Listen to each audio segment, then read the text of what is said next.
Daniel और कैल साथ में मछली पकड़ रहे होते हैं। कैल की मछली कांटे से फिसलकर निकल जाती है। दोनों इस पूरे रोमांच का मज़ा ले रहे होते हैं। डैनियल उसे ब्रेक लेने को कहता है और उसे एक कोक की बोतल देता है। घर लौटते समय कार चलाते हुए कैल अपनी माँ जूली से फ़ोन पर बात करता है और मजाक में बातें करते रहते हैं। अचानक एक कार उनके सामने मुड़ती है और डैनियल फ़ोन लेकर बात करने लगता है। सामने वाली कार फिर से अचानक मुड़ जाती है और कैल की कार एक खड़ी हुई कार से टकरा जाती है। उनकी कार कई बार हवा में पलटती है और उल्टी होकर गिरती है। कैल किसी तरह बाहर निकलता है और डैनियल की तरफ भागता है, लेकिन अपने पिता को जिस हालत में पाता है उसे देखकर टूट जाता है। 1 साल बाद कैल क्लास में ध्यान लगाने में प्रॉब्लम फेस करता रहता है और असाइनमेंट्स भी इनकम्प्लीट थे। उसके स्पेनिश टीचर गुस्सा होकर पूछते हैं, तुम्हारे पिता क्या सोचते हैं? ये सुनते ही कैल बुरी तरह भड़क जाता है और टीचर को ज़ोर से मुक्का मार देता है। उसकी इस हरकत के कारण उसे कोर्ट में पेश किया जाता है, जहां जज उसे 3 महीने के लिए हाउस अरेस्ट का सज़ा देते हैं। घर पर ऑफिसर पार्कर उसकी एंकल मॉनिटर लगाती है और नियम बताती है। अगले सीन में कैल रोड पर दौड़ रहा है, तब उसे याद आता है कि उसे घर से बाहर नहीं जाना चाहिए था। वह दौड़कर वापस आता है, लेकिन मॉनिटर पहले ही रेड अलार्म दिखा रहा होता है। एक पुलिस कार आती है और ऑफिसर उसकी बात सुने बिना उसे ज़मीन पर हथकड़ी लगा देते हैं। कैल अब नया टाइम पास निकाल लेता है। अपनी खिड़कियों से पड़ोसियों पर नज़र रखता है। उसी शाम टीवी देखते हुए एक किडनैपिंग की खबर पर रुकता है। एंकर बताती है कि पार्किंग वाले ने कहा एक ब्लू 1960s फोर्ड मुस्तांग, जिस कार के लेफ़्ट साइड में डेंट था, वही कार लड़की को उठाया। कैल गेम खेलने लगता है, लेकिन कार की आवाज़ से ध्यान भटकता है। वह देखता है कि यह मुस्तांग है और खिड़की से झांकने लगता है। पड़ोसी टर्नर है, जो 2 काले बैग और एक रैक लेकर अपने गैराज में जाता है और कार अंदर करता है। कैल की नज़र उस डेंट पर जाती है, जो बिल्कुल न्यूज़ में बताया डेंट जैसा है। अगली सुबह कैल अखबार उठाने बाहर जाता है, लेकिन ग्रास कटर की आवाज़ उसका ध्यान खींचती है। फेंसिंग से टर्नर को झांक कर देखता है। सडनली टर्नर उसे नोटिस करता है और पूछता है क्या कर रहा है। थोड़ी देर बाद रोनी आता है और केस के ताज़ा खबर पढ़ता है। पुलिस कह रहे हैं कि यह मिसिंग केस ऑस्टिन में 3 साल पहले हुए कई किडनैप एंड किलिंग जैसा है। वो क्रिमिनल अभी तक पकड़ा नहीं गया, लेकिन 7 लड़कियों के डेड बॉडीज़ एक खाली घर में मिले थे। सभी लाल बालों वाली हैं। कुछ करने को नहीं होने पर कैल नाइबर्स को स्कैन कर रहा होता है। अचानक एक आवाज़ सुनाई देती है और वह दूसरी विंडो की ओर कैमरा घुमाता है। देखता है कि टर्नर के घर में एक लेडी घबराहट में बंद दरवाजे को पीट रही है। टर्नर आता है और लाइट बंद कर देता है। घबरा कर कैल गलती से कैमरा फ्लैश कर देता है और तुरंत झुक जाता है। वो फिर से धीरे से कैमरा उठाकर देखता है। पहले कुछ नहीं दिखता, लेकिन अचानक टर्नर उसकी खिड़की की ओर सीधे देख रहा होता है। अब कोई शक नहीं, कैल पकड़ा गया है। उसी समय रोनी का फ़ोन आता है। कैल जल्दी से सब बता देता है, लेकिन तभी वो लेडी कार में बैठकर सुरक्षित ड्राइव करती दिखती है। अगली सुबह नाश्ता बनाते हुए कैल घबरा जाता है जब वो टर्नर अपने घर के अंदर खड़ा दिखता है, लेकिन कैल चाकू उठा लेता है, पूछते हुए कि घर में क्या कर रहा है। पता चलता है कि कैल की माँ उसे किराने की दुकान पर मिली थी। टायर पंचर होने पर उसने माँ की मदद की और उसे घर छोड़ने आया है। अगले सीन में एशली एक आवाज़ सुनकर खिड़की से देखती है। टर्नर एक खून से सना बैग गैरेज में घसीट कर ले जा रहा है। वो घबरा कर कैल से पूछती है हमें क्या करना चाहिए। अगली सुबह वे एक प्लान शुरू करते हैं। रोनी चोरी छिपे टर्नर की कार में घुसने जाता है, जबकि एशली टर्नर पर नज़र रखती है, जो एक शॉवल खरीद रहा होता है।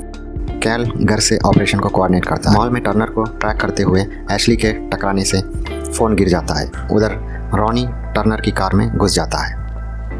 कैल को कॉल में एशली बताती है कि टर्नर गायब हो गया है। रोनी को गैराज ओपनर मिलता है।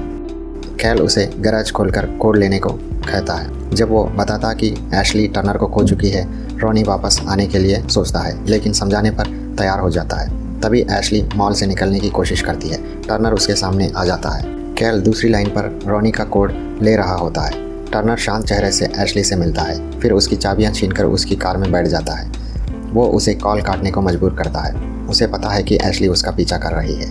वो कहता है कि उसे अपनी प्राइवेसी पसंद है। टर्नर चाबी वापस रखता है और कार स्टार्ट करता है। अगले सीन में कैल पुलिस बुलाने की बात करता है, लेकिन एशली बताती है कि एशली कहती है अब यह कैल नहीं रहा, कुछ और बन गया है। एशली का माँ का कॉल आता है। एशली चली जाती है। कैल टर्नर के पीछा छोड़ने के बजाय और ज़्यादा जासूसी करने लगता है। घर का ब्लूप्रिंट देखकर उसे पता चलता है घर का बीच वाला हिस्सा असली नक्शे में नहीं था। वह सोचता है टर्नर वहाँ कुछ तो छुपा रहा है। कैल कैमरा रिकॉर्डिंग पर सेट करता है, लेकिन तभी दरवाजे पर तेज़ दस्तक होती है। रॉनी है, बुरी तरह घबराया हुआ। उसे लगता है उसने अपनी फ़ोन टर्नर की कार में गिरा दी। कैल उसे भरोसा दिलाता है कि वे निकाल लेंगे और उसे गैरेज में जाने को कहता है। रॉनी अंदर जाकर फ़ोन ढूंढ लेता है। रॉनी बताता है कि वहाँ सड़ी लाश जैसी स्मेल है। वो कैमरा नीचे रखकर बैग देखने जाता है। उसे अंदर खून और बाल दिखते हैं, लेकिन तभी गैरेज का दरवाज़ा बंद हो जाता है। रॉनी कहता है अंदर कोई है। वह घर में भागता है, लेकिन गिर जाता है और कैमरा फीड बंद हो जाती है। कैल पास में रखा बैट उठाता है और टर्नर के घर की तरफ भागता है। रॉनी को पुकारता है, तभी सामने का दरवाज़ा खुल जाता है, लेकिन अंदर जाने से पहले पुलिस पहुंच जाती है। ऑफिसर फिर उसे हथकड़ी लगा देता है। टर्नर शांत चेहरे से बाहर आता है और अनजान बनता है। दूसरा ऑफिसर से कैल गैरेज में लाश की बात कहता है। पुलिस गैरेज देखने को कहते हैं और टर्नर मान जाता है। गैरेज से एक नीली बैग निकाला जाता है, लेकिन बैग में हिरन की लाश मिलती है। कैल जानता है टर्नर कुछ छुपा रहा है, लेकिन पुलिस को कुछ नहीं दिखता। घर पर पार्कर जूली को चेतावनी देती है, यह कैल की दूसरी गलती है, कल कोर्ट जाना होगा। अगले सीन में कैल बाइनोकुलर से देखने लगता है। रॉनी का कॉल आता है, लेकिन टीवी पर लाइव फीड देख कैल शॉक हो जाता है। रॉनी उसकी अलमारी में बैठा दिख रहा है। कमरे में जाकर दरवाज़ा खोलता है। रॉनी वहीं बैठा है और अचानक हंसने लगता है। यह सब मजाक था। कैल गुस्सा हो जाता है, लेकिन रॉनी माफ़ी मांगता है। कैल शांत हो जाता है। कैल जूली और टर्नर को देखता रहता है। कुछ देखकर वह जूम करता है। जूली के जाने लगती है। टर्नर उसका सिर पकड़कर दरवाजे पर मारता है। रॉनी को पुकारता है, लेकिन बारिश के आवाज़ में रॉनी नहीं सुन पाता। रॉनी मुड़ते ही टर्नर उसे बैट से बेहोश कर देता है। कैल फ़ोन डायल करता है। स्क्रीन पर टर्नर दिखाई देता है और कैल हमले से बचता है। कैल भागता है, लेकिन टर्नर पकड़कर उसे बेहोश करता है। उसका मुंह टेप करता है और अंदर घसीट ले जाता है। होश आने पर कैल देखता है वह बंधा हुआ है। टर्नर वीडियो देख चुका है और गुस्से में है। कहता है वह बस शांत जीवन चाहता था। उसी समय एशली अंदर आती है और कैल को पुकारती है। कैल मौका देखकर टर्नर पर वार करता है और भाग निकलता है। एशली कैली की हाथों की टेप काटती है और मुंह से टेप हटाती है। यही कैल एशली से कहता है घर जाओ और पुलिस को बुलाओ, और खुद जूली को बचाने दौड़ पड़ता है। बगीचे की कटर उठाकर टर्नर के घर में घुस जाता है। उधर पुलिस को अलार्म का नोटिफिकेशन मिलता है। कैल किनारे किनारे चलता है, धीरे धीरे आगे बढ़ता है। बाहर टर्नर चुपचाप देख रहा होता है। कैल को एक छुपा दरवाज़ा दिखता है। अंदर एक सर्जिकल चैम्बर जैसा कमरा दिखता है। उसमें एक बड़ा फ्रीज़र भी रखा होता है। पुलिस पहुंचता है और कैल के सिग्नल को टर्नर के घर तक ट्रैक करता है।